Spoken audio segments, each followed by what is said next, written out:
Robin Eichele was at Wayne State University in the early to mid 60s, was part of the Detroit Writers Workshop with John Sinclair and George Tisch and others. And he's from, I think you're from Los Angeles, are you not? I was born there, left shortly thereafter. Okay, but you weren't from Michigan? Or no, I came to Michigan from Pennsylvania to go to school, and then in and out over the course of the years. And Robin has been writing a lot. He's really been writing up a storm in recent years, and I'm glad that he's here. He came back from Los Angeles to live here, and I'm grateful to that. So please welcome Robin Eichele. Okay, thank you very much, ML, and greetings to everyone. Thrilled to be here, as we all are in this present circumstance. The way I find my pieces is they come to me usually between 2 and 5 a.m. So I try to capture them before they get away. So what I'm going to do today is write a piece from April of 2020, and then jump back a year and read a piece from April of 2019 to kind of get a drift of what I pinned to the wall at the same month in 2 different years. This one is called "Staying In is Not the Same as Not Going Out." For April 2020. 1. We are taught to discover grand ideas and grand words to say them when the pores of the earth open and spew forth quakes and pestilence. We are taught to strap on extra measures of grit and sacrifice to balm the bones and muscles warped by the digging and burying. 2. This one feels different. The walls are the same color, yet they are not. Time is so stopped, my procrastination appears to be moving. The essentials are waging war in the glare of the light in the dark, while non-essentials hunker in the isolation of their security. 3. The spirit hand rises in caring for what dangers lurk and what we sign in words we carve to reveal the strength of Olson's breath. While rivers of sirens rupture the banks of widows and orphans to lean on the tortuous measures of limited time. 4. I fail my teachings in the accumulation of weakening odds. Male, 78, A positive blood, meningitis perforations in the CNS, AFib, sleep apnea, having missed the mortal compromises of COPD, diabetes, and high blood pressure, enough to make it through another night. 5. Now the sensation of my destination chugs from corner tree to corner tree, on the tractor, on the farm, on the fields of my childhood, stuck in reverse, where watching where I have been is less painful than twisting my neck to see what it was I thought that I was going. Okay, so we'll go back to the second part of 5, and that is that now, rising above the field, a spirit drone measuring dimensions unrealized, yet dreamed, plowing the verticals and tangents, seeing what was not seen before, cutting ahead to circumscribe the madness and parcel it out for disposal on a distant planet as soon as this lethal visitation loses its grip.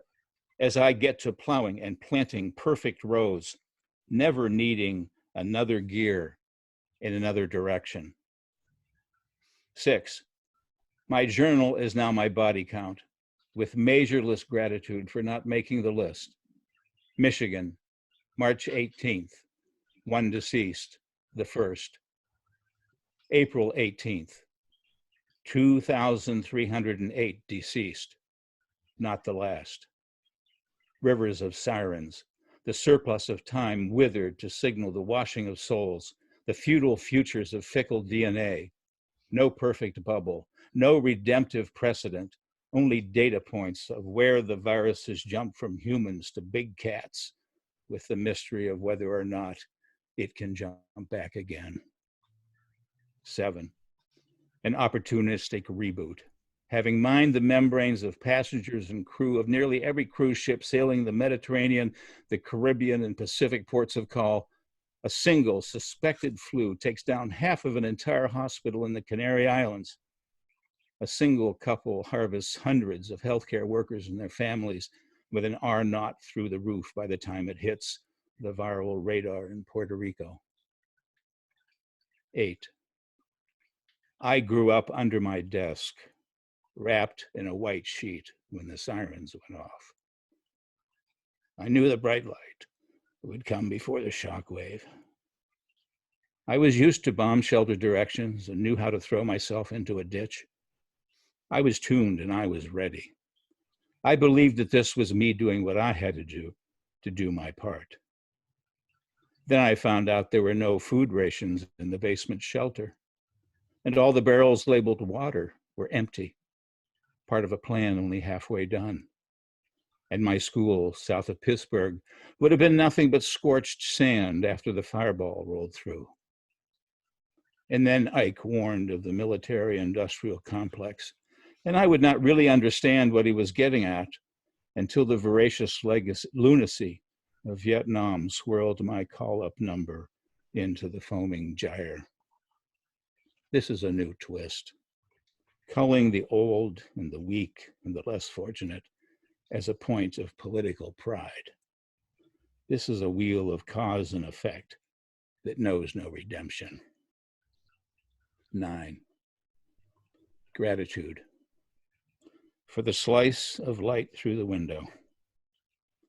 Gratitude for what of the forgotten should be unforgotten, and for reflections that may not have been were it not for this strange distortion.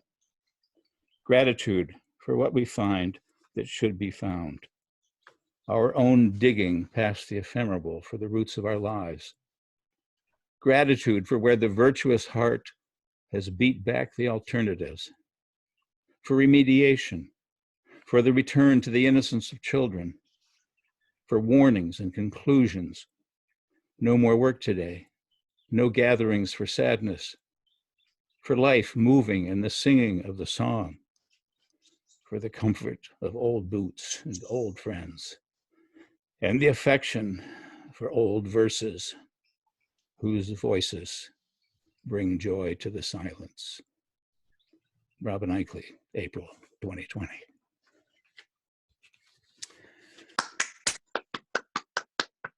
Thank you. This next piece is April a year ago. This is called The Wall, and there's some, I guess, some congruities here. At any rate, this is called The Wall. The wall has two sides, in and out. We've all experienced both.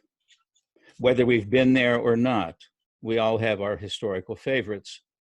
Berlin, China, Hadrian, Whaling, Sacsayhuaman, Babylon.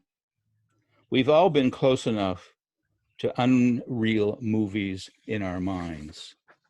For Wall of Fire, Wall of Pain, Wall of Sound, Wall of Rain. We all have history or imagination sufficient to conjure sensations for Wall of Sadness, Wall of Fear, Wall of the Heart, the physical sentinel we can hear. We all have the ability to discover beyond the second magnitude the truth that walls can be mythological. They can possess a measure to share our delight in breathing when they prove that a wall not need be a wall. That we do not need to dread being up against the wall, that we can move through the wall of fear or pain or sadness. That in what would be the wall, we can find silence, stillness, tranquility, peace. This is a little piece called The Natural Order. The maple leaves of buttery leather fold and lap, the red oaks bristled and skittish twirl, in dictated agitation. Disparate partners mated by the circumstance of random perception. The birds and I embrace the role of witness to their spontaneous choreography. It's another piece that is related to our relationship to the plants and the natural world. This is called Passing Through, and this is dedicated to Ted Lucas, musician friend who we lost much too early. This is for Ted Lucas from the beginning and back around again in 1992. This piece, as many of mine, come in the form of dreams. And this one is a narrative of a dream experience. Ran into him in the middle of the night in the office, pulling archives to find a copy. The light very white and very bright, he in a nearby cube, filing binders of papers.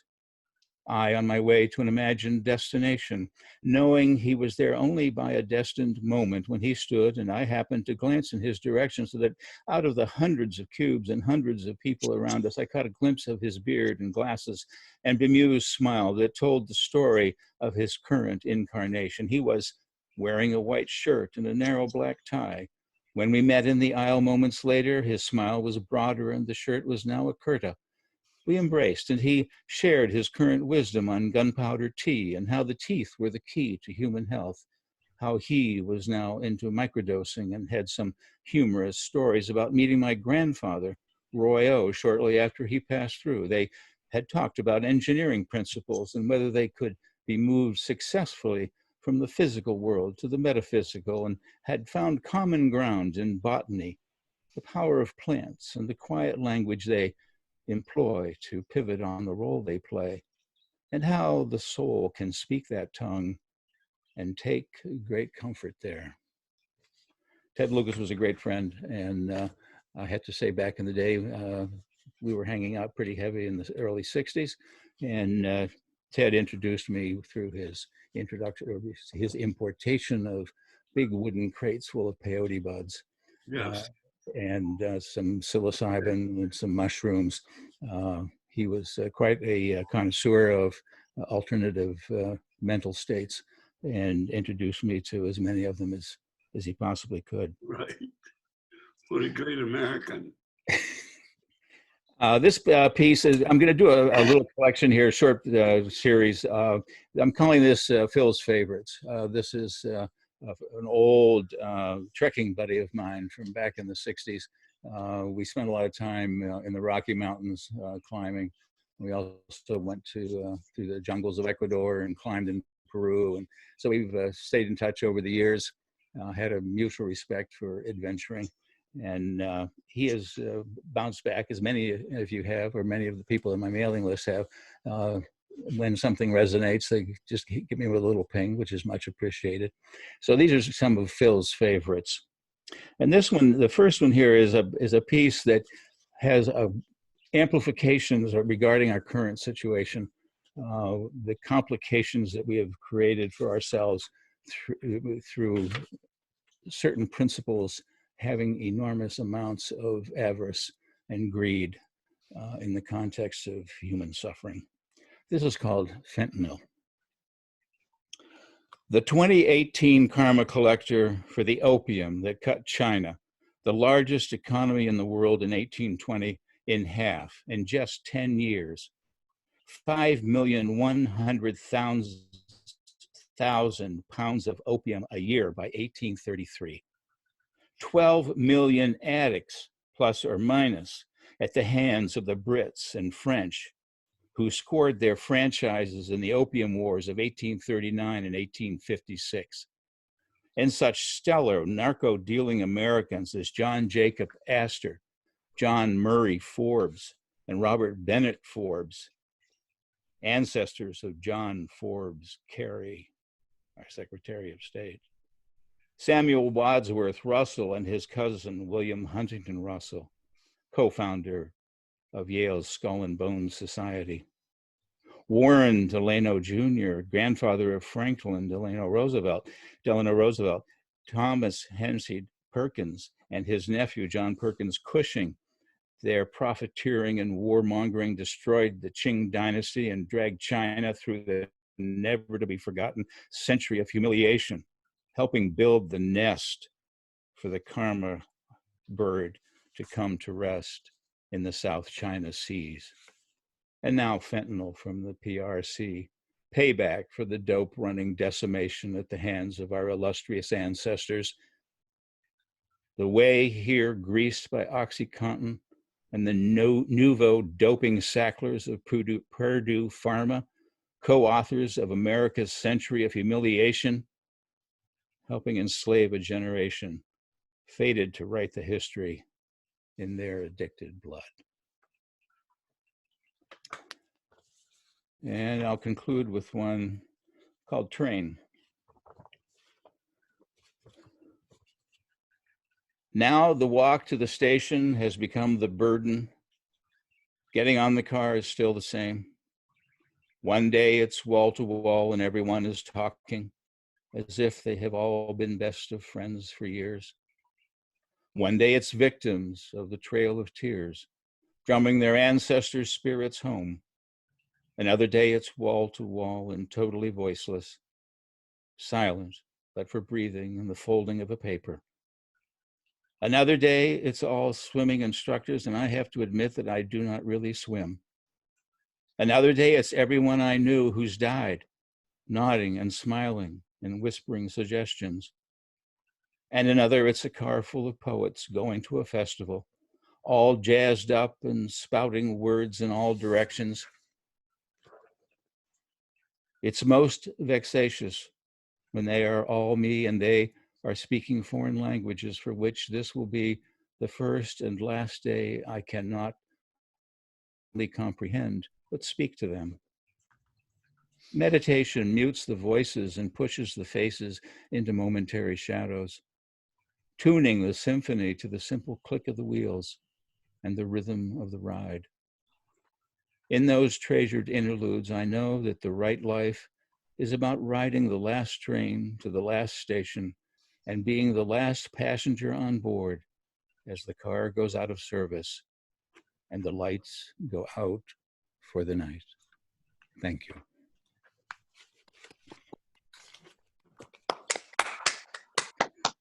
Thank you very much. Thank you.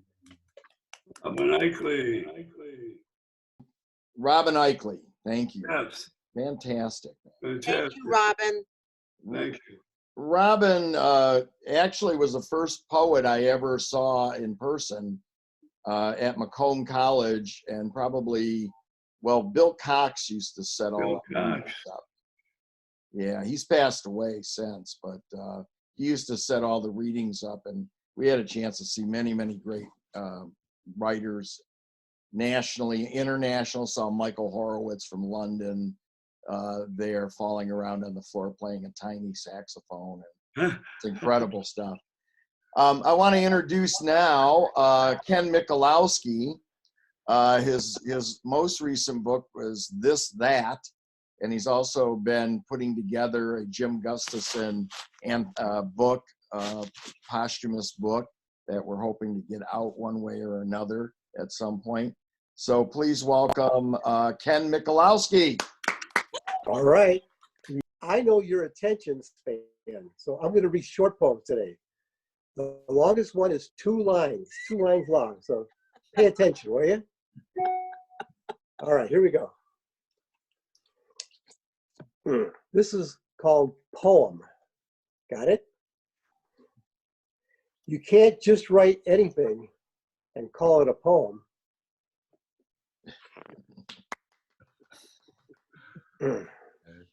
Ars nice poetica. A poem must be, not mean.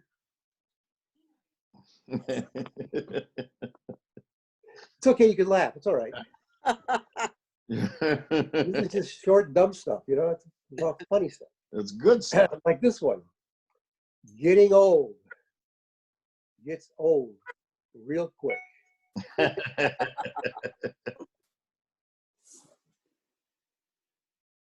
Bald. No more hair there. I know. Fat Man Blues. I've grown so lonesome since my belly's grown some.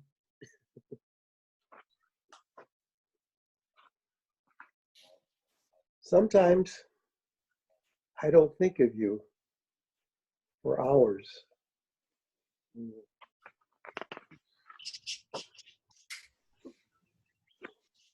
Poetics makes bedfellows estranged.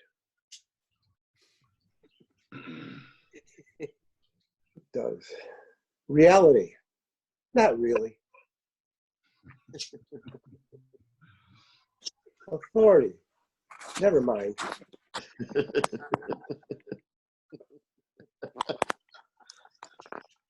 Dumb stuff, isn't it? Brad Pitt.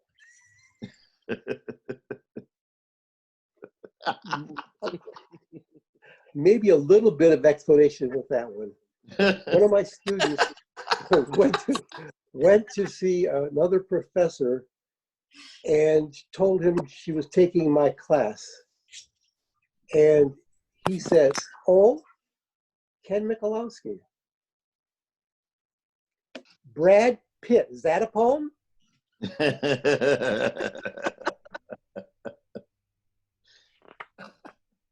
You showed him. Yeah.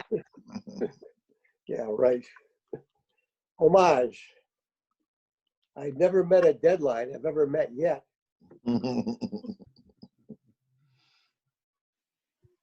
Short novel.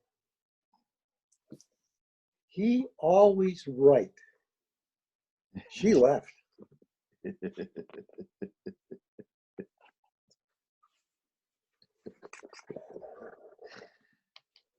Those three little words.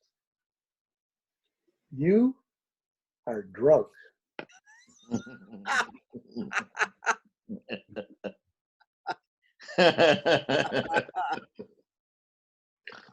Wouldn't it be wonderful if the whole thing were like the good part? Don't you wish? Yeah. Yeah. All right. No matter how much they lower the bar in poetry, I always manage to slip in under it.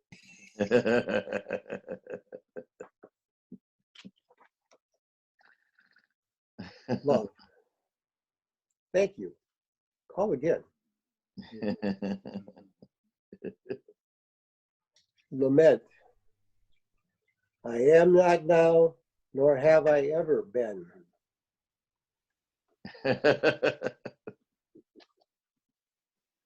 Some days, death crosses my mind. I've been writing a whole lot of death poems lately, a whole lot of death poems. So, sort of begins it. Called On Time. We become late too soon.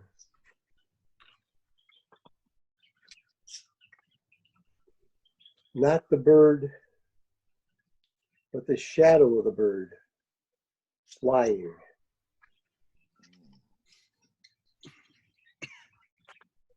Hour. O-U-R-H-O-U-R. Hour. So short, we long for more. My poems, so short, okay.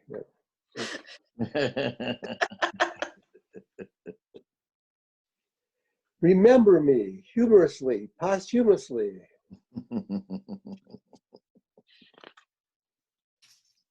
Nothing can replace poetry in my life, and one day, surely, it will. Just as you're about to grasp it, it's over. Some few newer ones. This one is rather timely. I brought it up to date this morning. 67,167 coronavirus deaths. each of them one, a series of ones. Mm.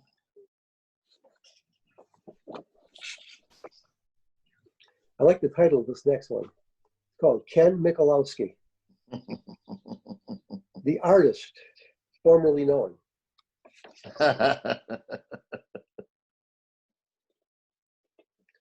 What's old is you again. Mm. There is no me.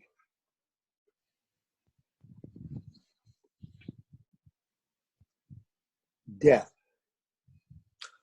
I forget you, but you remember me. Mm. Death. Yeah, well, that's that. Death. I'm good with titles, you know. Mm. Death. Wake me when it's over. Mm. Death. The meaning of life. Wow. Or life. The meaning of death. Mm. Life exists, then exit. Tombstone.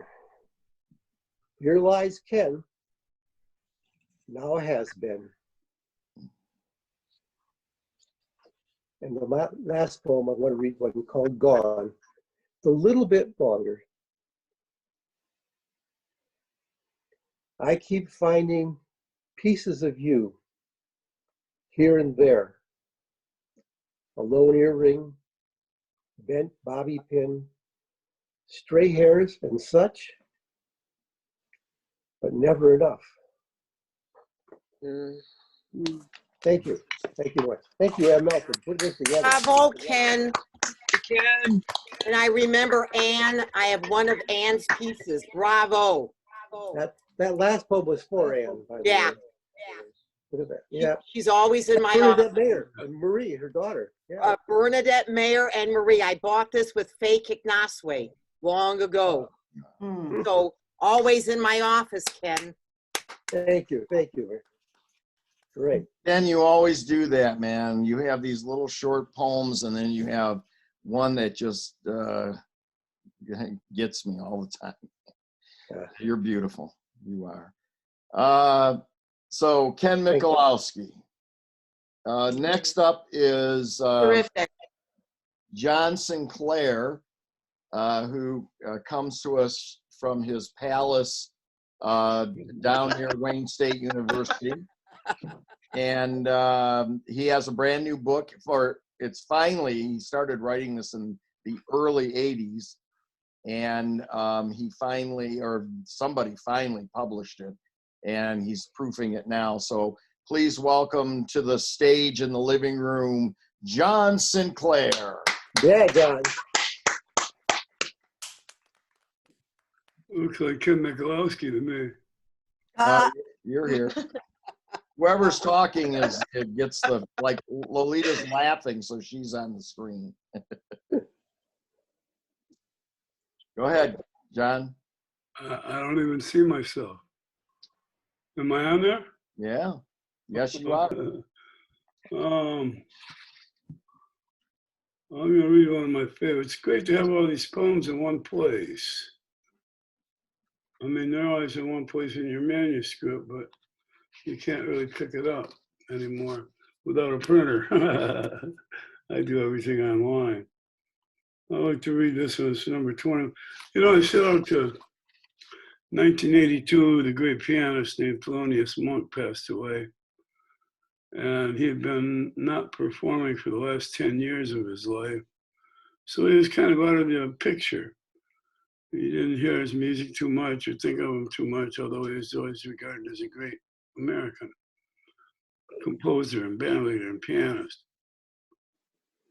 So I thought, Jesus Christ, I've been following this guy since the late 50s when I started listening to jazz. I don't really know his work that well. Now he's gone. I feel like an idiot. So I decided that I wanted to study his work, and I listened to all of his work from beginning to end in chronological sequence while it was recorded. I figured it all out, and then I thought, God, this is really a fucking monumental achievement, and I'd like to salute this some way. So I think I'd like to write a poem for each piece that he ever recorded. So that was this goal I set in 1982 when I started this work. Britta. Well, Britta's on. Now to just turn off the fucking video altogether. All right, you're good. Go. But Sanders don't have to go through this shit. I know it's in his rider, not that he doesn't. That's what I mean. I figure he has this fixed in advance. He's always been much smarter than I am. That's why I follow him so closely. Trying to pick up a few kernels of wisdom from the general. Okay, never mind. Anyway, these poems, as they come out, they're numbered in relation to their appearance in the sequence in which he recorded them.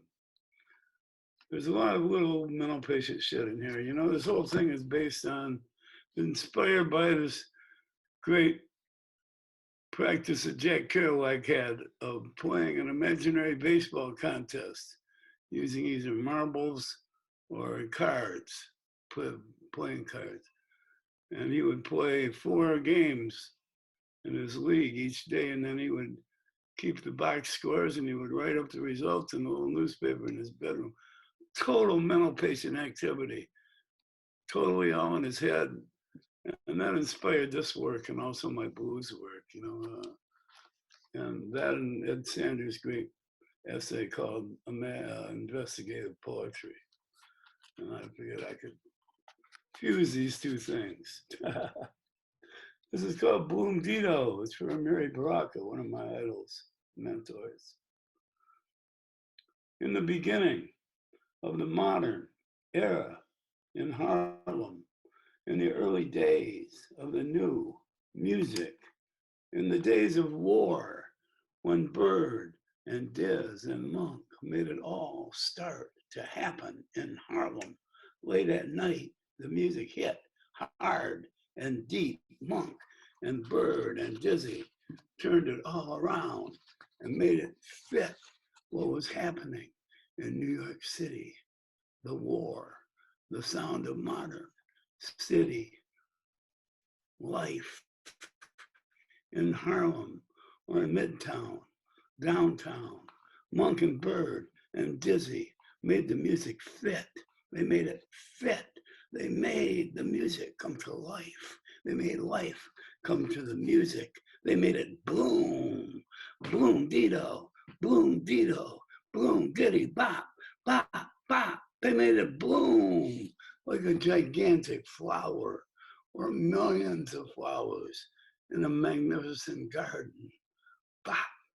They gave it life and made it bloom, dito, bop. And great flowers emerged in the middle of the night. They made it bloom. They gave it life. They made it all happen at once. Yeah, thanks. This is the next one, number 22. I like this one a lot. I got a new record coming out sometime this year with the Planet D Nonette. We did a concert at the Scarab Club a couple years ago that was all Thelonious Monk music and poems. It was a great experience for me, and they recorded it. They ran into some problems with the recording. It took them 2 years to straighten out the problems. Now they got it, and they're about to put it out as a double LP. Yeah, so this is in there. I was listening to this. An Oscar for Treadwell is dedicated to my old pal Paul Lichter, my pal in Cincinnati, Ron Esposito, and the great Oscar Treadwell. An Oscar for Treadwell. It's a Bird tune with Monk on piano. Shoot a straight line back through time from the 6th of June, 1950 50, midway through the 20th. Shoot it through the center point of a human triangle made of spirit and flesh, monk and bird and dizzy. Shoot it back to the end of the 1930s in New York City, Harlem, Clark Monroe's uptown house at 132nd Street and 7th Avenue on the old site of the Rhythm Club, where the set started at 4 a.m. And the house band was Bird sometimes, Vic Colson and George Treadwell on trumpets, Alan Tinney piano, Ebenezer Paul on bass, and from Brooklyn, a very young Max Roach at the drums. And leading the band, the man with the plan so tight that they named the joint after him, Clark Monroe, the Dark Gable, with a sharp eye for business and a regular hit for the band in Midtown every night from 9 p.m. to 3 a.m., 7 days a week, with every seventh week off. Georgie J. 78th Street Tap Room employed this splendid ensemble, with Clark Monroe doing his little dance steps, fronting the band all night. And then they would tear off to Harlem and hit after the tap room gig from 4 to 8 a.m. at the Uptown House, 7 mornings a week, all juiced up and ready to cook through dawn with anybody who was ready to sit in. The Clark Monroe outfit set the pace with its tight little arrangements and the trumpet of Vic Colson. And players would come up to Monroe's from all over town after their gigs, or if they were in the city with the big bands that toured, they would come up to Harlem and get with what was happening in the jazz center of the world, where the cats who could really play were cutting a new edge on the shape of the music, pointing it into the future, out in front of them, where they could kick it square in the ass and make it go where it had never gone before. In 1942, when the new music called bebop was new, like even before it was called bebop, and Monk and Bird and Dizzy were wild young men of music with insane ideas and incredible technique, desperate to push the music forward at Clark Monroe's Uptown House, where Coleman Hawkins and Roy Eldridge say, and 5 cats from the Glenn Miller Band, plus Lester Young, Billie Holiday, a few students from Columbia, including Jack Kerouac and Jerry Newman, who took down the music on his little wire recorder that his daddy bought him for college, plus some sailors on leave, whores, pimps, and dope sellers, young musicians like Monk and Benny Harris. There might be Dexter Gordon in town from the West Coast with the Betty Carter Orchestra, and more cats from Harlem with their lady friends. This would be the crowd between 4 and 8 in the morning, when the music would start to take off, and Bird would play some shit on Cherokee that would make people's jaws drop. Where did this motherfucker come from? Thrusting his intelligence and drive into the heart of the old music, cutting a new channel where something could be said about what was happening right now. Bam, bop, splee, dooey, ooh, bop. This was the way so many people have been feeling inside. And say Dizzy climbs up on the stand and puts in his $200 million worth. And suddenly there's Monk at the piano and Kenny Clark, Kloop Mop on drums. And Coleman Hawkins says, whoa, let me get up here with these young bloods and feel this out for myself. Ba weep, splat doop, splooey dooey rebop. This is the shit. Blooey bop, she bam. The heavens opened up and the holy feeling entered the participants from above and below until they were infused with the new spirit of the new music. Boo-wee, bee-bop, Bird and Monk and Dizzy wailing through the Harlem night at Clark Monroe's uptown house, turning on the world and spinning it around on a whole different axis. Yeah. Huh. Thanks, Ed.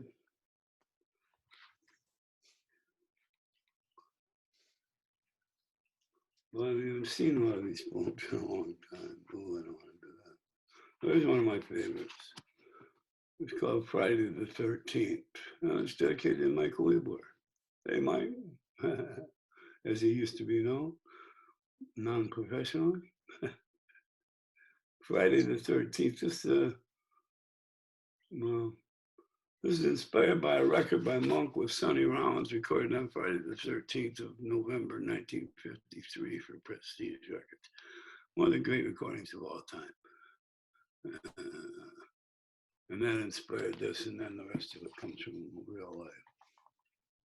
Any day can be the lucky one, or the one with your number written all over it. 1, 2, 3, 507 in the poet's case, walking out the front door of the penitentiary, 8:30 p.m., 14 years ago in this writing. 2 times 7 years, the cycle of struggle to make it through in one piece on the yard or in these streets. Anyone who can pick up a frying pan owns death, Burroughs said. And sometime in New York City, coming home from the recording studio, walking up to his front door, John Lennon with a gun stuck in his face. Oh, oh, sweet giant of song, with heart of huge dimension and eyes deep in the sky. There has to be a day when each of us must pass beyond this tedious sphere to enter some wondrous place of which we do not know whether we're ready or not. Some other place or space out of time where no punk with a weapon will ever press you again or blow up your face out of the depths of his madness.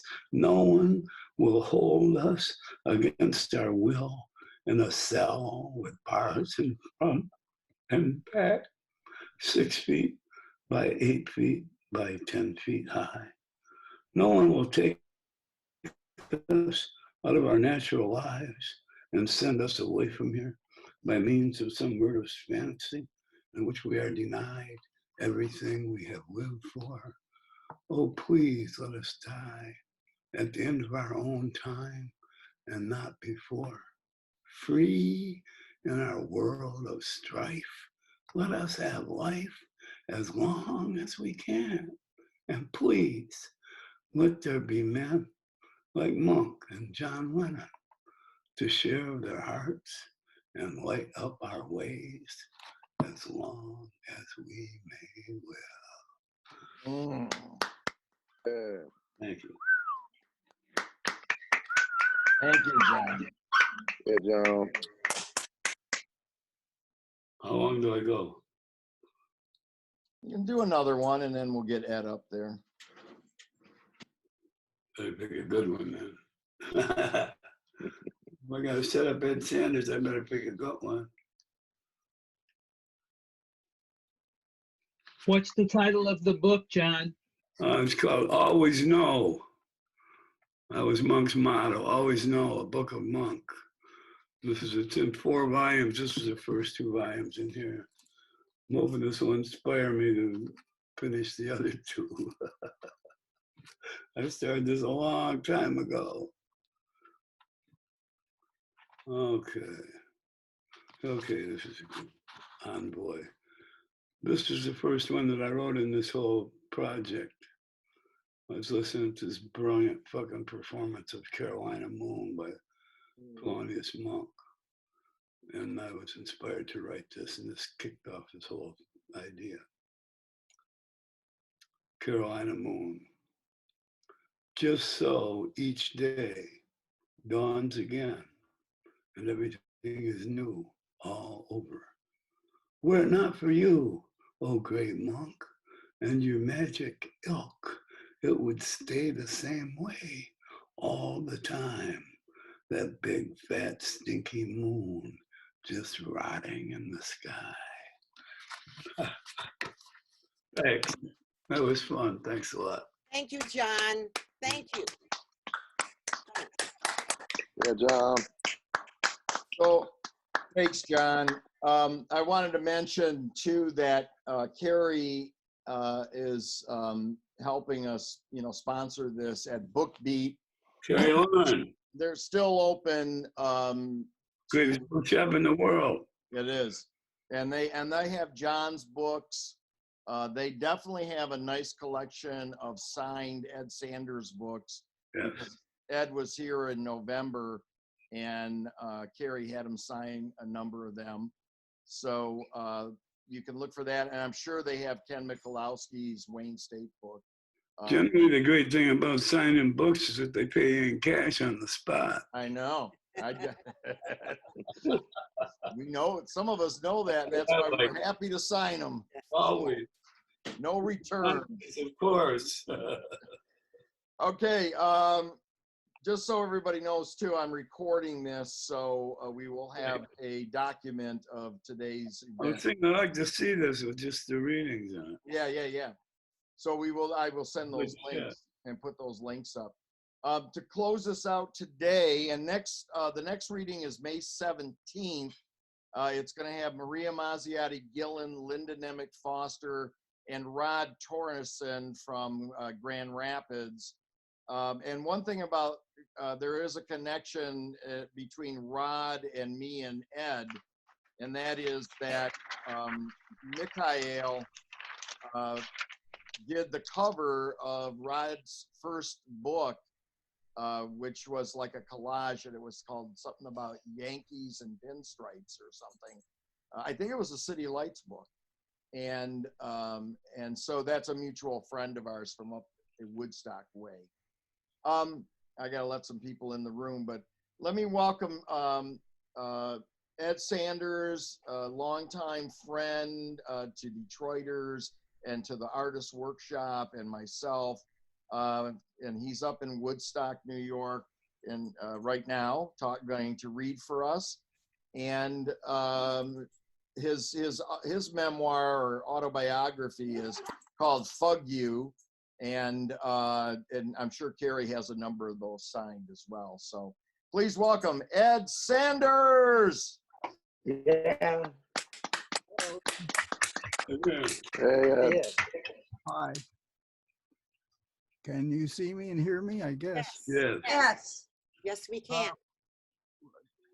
So I'm going to read Four Dead in Ohio from America, History in Verse, Volume 4. Tomorrow is the 50th anniversary of the shootings at Kent State.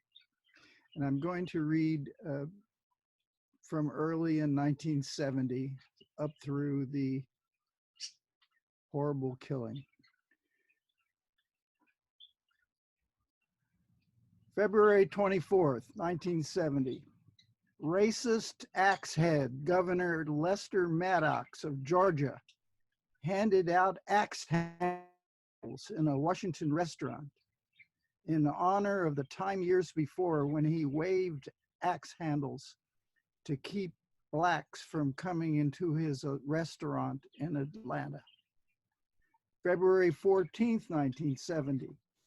The Chicago Seven were convicted. And the ghastly and arbitrary judge named Julius Hoffman sentenced the 7 defendants and attorneys William Kunstler and Leonard Weinglass to jail terms up to 4 years for contempt of court. But they were soon, the sentences were soon overturned. Charges for My Lai, March 10, 1970. The Army indicted 5 men for murder at My Lai and 3 other soldiers. Lieutenant William Calley had already been arrested for premeditated murder. Then there was a coup in Cambodia, March 13th. The North Vietnamese and Viet Cong troops had used part of Cambodia for what the West called, quote, staging. So March 18th, Prince Sihanouk was ousted by a right-wing premier, which opened the door to an American invasion. So the love of violence that cracked ancient Cambodia can be traced in the book by William Shawcross, Sideshow, Kissinger, Nixon, and the Destruction of Cambodia. So the US military was convinced that the nerve center for the Viet Cong war course for South Vietnam lay in a certain area of Cambodia.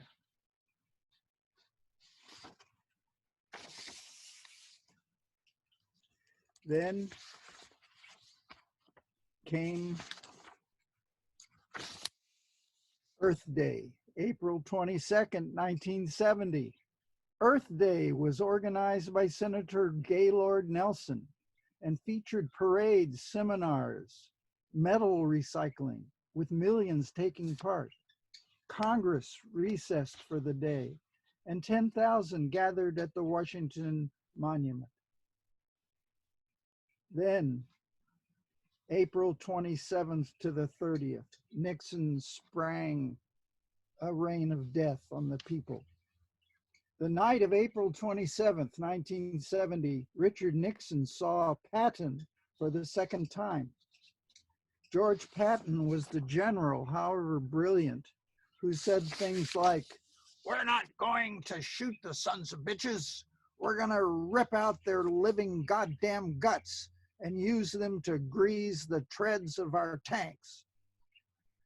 Refreshed by Patton, Nixon and his Bonbatti advisor, Henry Kissinger, ordered the invasion of Cambodia. And on the evening of April 30th, the president told a war-weary and startled nation that several thousand American troops were moving into Cambodia. It was to be a, quote, limited incursion, said Nixon.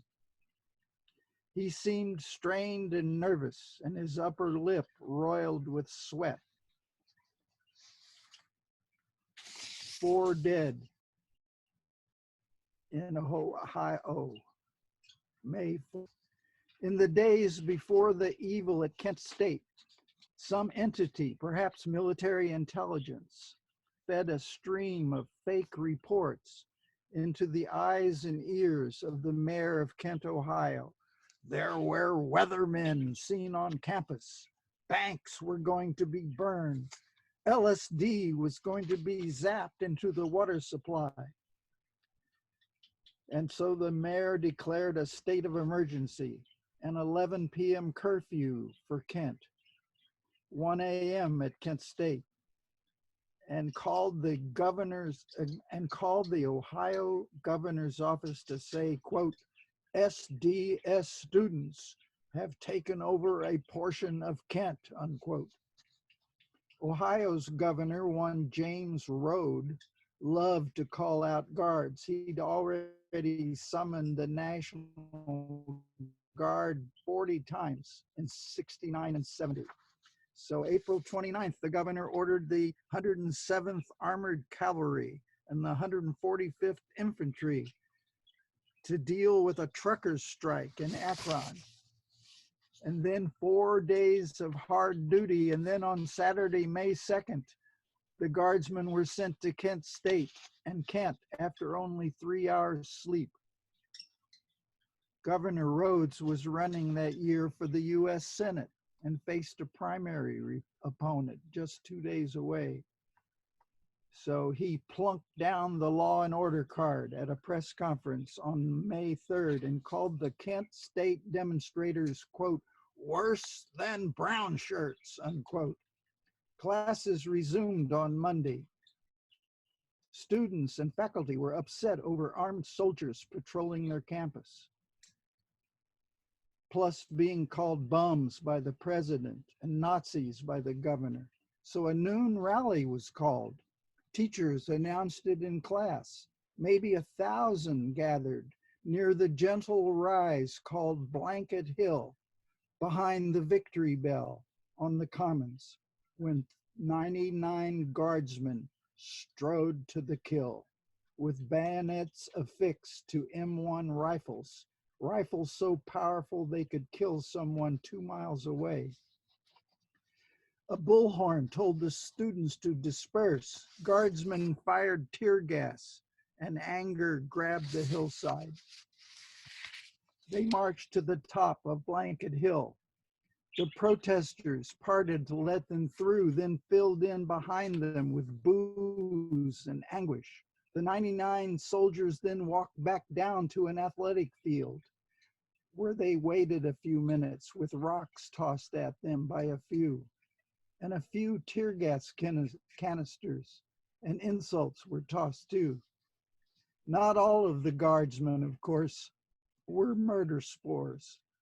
There was a famous photograph of a Kent State guardsman with a spray of flowers jabbed into the barrel of his rifle as he stood at attention. A Kent State student named Allison Krause spotted the flowers in the soldier's barrel, and she went over and talked with the guardsman till an officer approached and ordered him to pull out the blossoms. Then came evil on a warm spring day, with gas masks clogging up as the bayonets marched back again to the summit of Blanket Hill.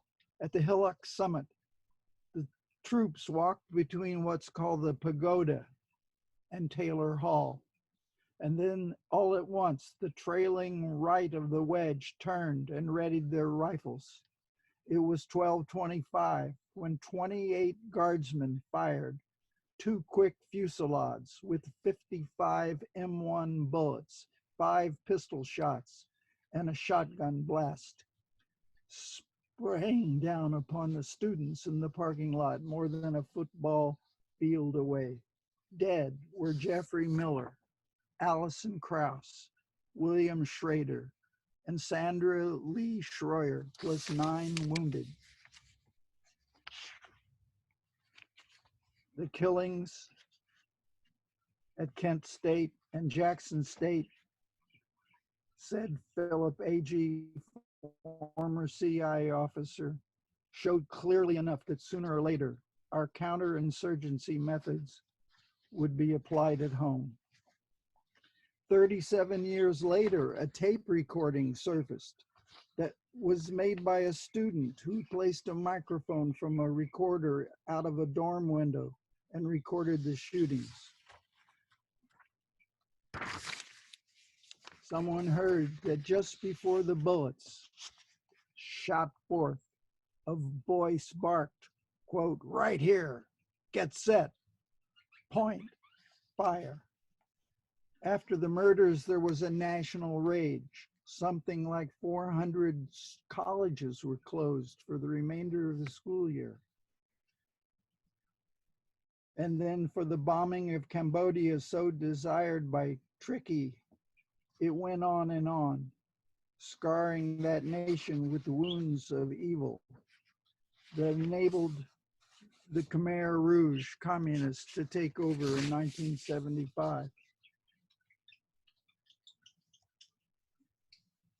A few days after the shootings, David Crosby was hanging out with Neil Young.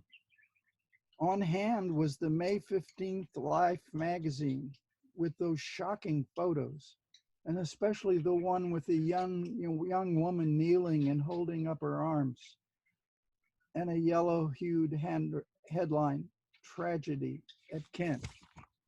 Young wrote a song on the spot, and right away they recorded it. Ahmet Ertegun of Atlantic Records flew to New York with the tape, and it was released in a week, surging #1 on the charts. 4 dead, in Ohio.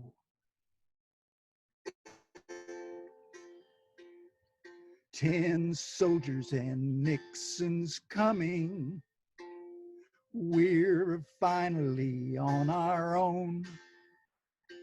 This summer I hear the drumming. 4 dead in Ohio. 4 dead in Ohio. 4 dead in Ohio. 4 dead in Ohio. Tomorrow, 50th anniversary. And not much has changed. Ed Sanders. Thank you, Ed. Nice being here. Hooray.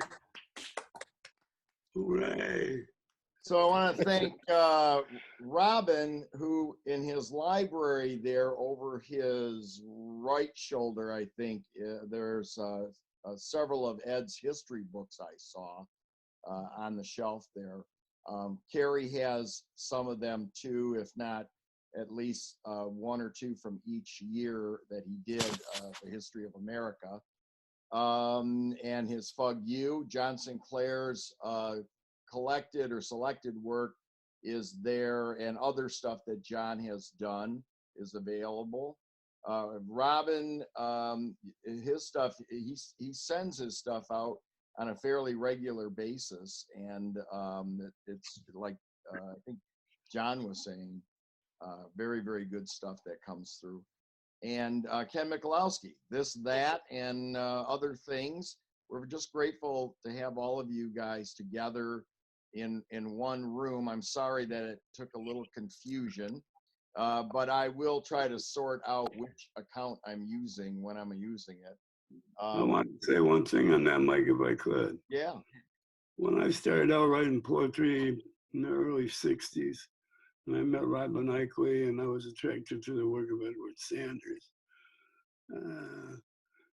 It was preposterous for young men like us to want to become poets. It was a whole new thing for a whole bunch of us to want to become poets. In Detroit, we had the artist workshop, and along with me and Robin, there was a lot of other people, starting with George Tish. And Mikolowski became part of that. It was a beautiful thing. And now here we are in fucking 2020. And here's these old motherfuckers, and we're still kicking ass. I like that. Oh, well put, well put. Ed, thank you for beaming in front of the painting by William Blake from your home in Woodstock, New York. So thanks to everybody. We are going to, the next one will be May 17th, and Maria Mazziotti Gillen from Paterson, New Jersey will be here along with Linda Nemec Foster and Rod Torreson from Grand Rapids. And then we have a May 31st event with Carolyn Maughan and Lolita Hernandez will be on that. And Frankie the K will play some piano. So you got to tune back in now that you guys know how to get here. Yeah. Yeah, please come back for May 17th. It'll be I'm honored to read with Maria and Ron. Yeah, Maria is a classic, and we're glad to have her back with Linda and Rod. So thanks, everybody. Thank you very much. Thank you, ML. Thank you, ML. Thank you. Bye. Thank you, ML. Great day. Great day. Anybody wants Robin's email so you can be on his list, email me and I'll shoot an email. Yes, please ping me and I'll be glad to add you. Yeah, see the Sanders book right there? Good stuff. Thanks, everybody. Bye. Thank you.